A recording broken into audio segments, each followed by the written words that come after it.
Yeah, I feel like there's a certain kind of fan that will get that, and there's a certain kind of fan that might just be the average listener who doesn't, they like hip hop and it sounds good, something sounds good to them, right? But they might not understand exactly what we're doing. How dope it is. Yeah.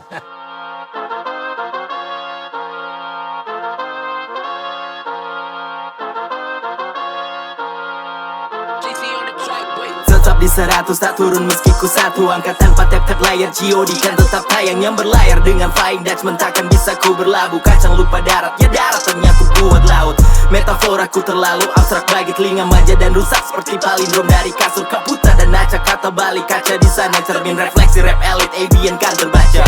Sedikit ku berbelok tapi lu udah masih fenom macam gay pun tusuk belakang hingga tepos pantat rap song. Pakai dress code mana bisa aku dikenali daripada ku seragam baiknya ku telanjangi. Gayaku caraku halalku haramnya kalian tahayal mau percaya pada jaringan Casper.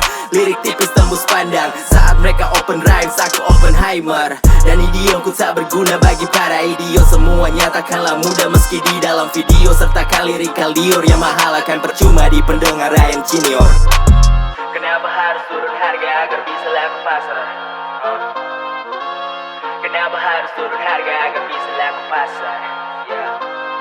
Syllables you're gonna fucking hit, but that's the other thing is like when people are like, we don't care about the syllables and all that shit. Yo, you need to because that's the craft of Hip hop. doing it. Yeah.